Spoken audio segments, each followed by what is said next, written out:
Big boss season 7 promo ఇప్పుడే విడుదలైంది. ఆ ప్రోమో కానీ ఒక్కసారి మనం చూసుకున్నట్లయితే బిగ్ బాస్ హౌస్లో కెప్టెన్గా ఉండడానికి ఎవరో అర్హతలను మిగతా వాళ్ళు చెప్పవలసి వస్తుంది. వాళ్ళ ఫోటోని నీటిలో పడేసినప్పుడు వాళ్ళ ఫోటో మట్టుకి మునక్కొని ఉంటే వాళ్ళు కెప్టెన్ అవుతారని బిగ్ బాస్ చెప్పడం అయితే జరిగింది. అయితే అమర్ మాత్రం శివాజీ అన్నని ఫోటో తను చెప్తూ అన్న నువ్వు సరికాదని నేను అనుకుంటున్నాను అంటే, అయితే శివాజీ అంటారు నేను అన్డిజైర్ అని నువ్వు ఎలాగనుకుంటున్నావో రీజన్ చెప్పి ఇదే అనేసి అంటాడు.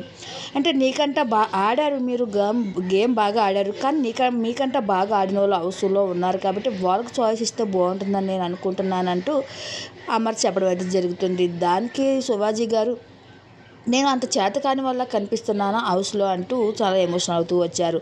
అయితే ఇంకా రూమ్లో పిలిచి బిగ్ బాస్ శివాజీతో మాట్లాడుతూ శివాజీ ఇప్పుడు ఎలాగుంది అని అడగగా చాలా బాధపడుతున్నాను సార్, నేను చెయ్యి అంతా నొప్పి పిండేసినట్టు అయిపోతుంది, నొప్పి భరించలేకపోతున్నాను, అందరి దగ్గర ఏడవలేకపోతున్నాను, ఒంటరిగా ఉంటూ ఏడుస్తున్నాను, అందరి దగ్గర నవ్వవలసి వస్తుంది, ఇలాంటి టైంలో నా దగ్గర ఎవరో లేకపోవడం ఇంకా బాధగా అనిపిస్తుంది, వాళ్ళందరి దగ్గర నా బాధ చెప్పుకొని ఏడవలేకపోతున్నాను అంటూ, అంతేకాకుండా నేను ఆ హౌస్లో నేను ఏమీ ఆడలేనట్టుగా అందరూ నా ముందు డైరెక్ట్గా అనడంతో నాకు ఇంకా బాధగా ఉందంటూ కంటతడి పెట్టుకుంటూ వచ్చారు శివాజీ గారు.